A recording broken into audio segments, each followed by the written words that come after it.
नाज़रीन, ठारू Shah police lockup में कुछ ॾींहं अॻु क़त्ल थी वियल दरबेलो वासी नौजवान अज़हर मेमण जो क़त्ल केस वारसनि जी मर्ज़ीअ बिना दाख़िल करण ख़िलाफ़ मेमण इतिहाद जे सॾ ते एहतिजाजी रैली कढी वई। उन हवाले सां वीडियो लिंक ते मौजूद आहे आवाज़ जो रिपोर्टर ज़ाहिद कायम खानी।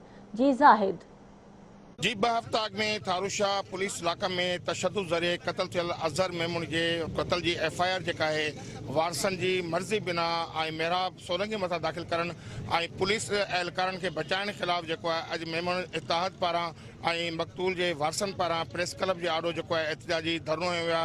धरने में शामिल सभई माण्हू जेके आहिनि अज़हर मेमून जे जेका क़त्ल जी FIR आहे उहो पुलिस जे ख़िलाफ़ दाख़िल करण जो मुतालबो करे रहिया। अचो त सिलसिले में हुनजो सां ॻाल्हि ॿोल कयूं था त हुनजो छा चवणु आहे। असांजो एहतिजाज जो मक़सदु इहो आहे त असांजो दरबेलो में गबरू अज़हर मेमण खे पुलिस SHO ऐं DSP खणी आया हुआ। उन खां 2 लख रुपया रिश्वत घुर कयूं।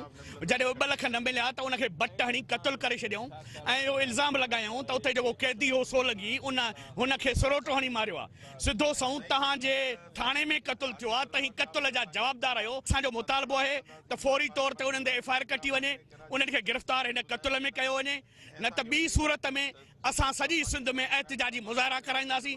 SHO गुंडागर्दी करे ठारू शाह DSP उनजा मुलवस आहे।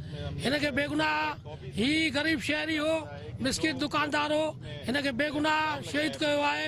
असांजो इंतज़ाम खां पुरअमन मुतालबो आहे त महिरबानी करे दहशत गर्दन खे गिरफ़्तार करे वारसनि खे इंसाफ़ ॾिनो। मुंहिंजे पुट जो लाकअप में क़त्ल थियो आहे, उन दादरस थियणु घुरिजे, जुडिशनल इंक्वायरी थियणु घुरिजे त आया क़त्ल कंहिं कयो आहे ऐं इंसाफ़ मिलणु घुरिजे।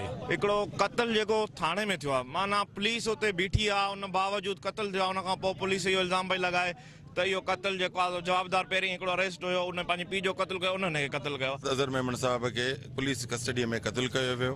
उनखे 8 ॾींहं थिया आहिनि, हिन महिल ताईं FIR न कटी वई आहे। जीअं त असांजो मुज़ाहिरो अज़हर मेमण खे इंसाफ़ जे लाइ आहे ऐं असां अज़हर मेमण सां हमदर्दीअ जे ख़ातिर हिते आया आहियूं। जेको उन सां ज़ुल्म थियो आहे उन ख़िलाफ़ असां सिर्फ़ु सिंध जे IG ऐं DIG खे असां चवंदासीं ऐं वज़ीर आज़म इमरान खान खे चवंदासीं, चीफ जस्टिस ऑफ पाकिस्तान खे चवंदासीं त अज़हर मेमण सां इंसाफ़ कयो वञे। जी हाँ, एहतिजाज कंदड़नि जी ॻाल्हि ॿोल ॿुधी हुनजो चवणु आहे त अज़हर मेमून वारे वाक़े जी जुडिशनल इंक्वायरी कई वञे, छाकाणि त जेका FIR मेहराब सोलंगी ते दाख़िल कई वई आहे उहा पुलिस वारसनि जी मर्ज़ी बिना जेका मेहराब खे जेको आहे हिन में शामिल कयो आहे। मेमून इतिहाद ऐं मुख़्तलिफ़ सियासी समाजी धुरनि ऐं मुर्सान जो इहो बि चवणु आहे त जेकॾहिं वाक़े जी जुडिशनल इंक्वायरी जोड़े मुलविस पुलिस एहलकारनि ख़िलाफ़ केस दाख़िल न कयो वेंदो त उहो सिंध जे मुख़्तलिफ़ शहरनि में एहतिजाज ऐं धरननि जो सिलसिलो जारी रखंदा।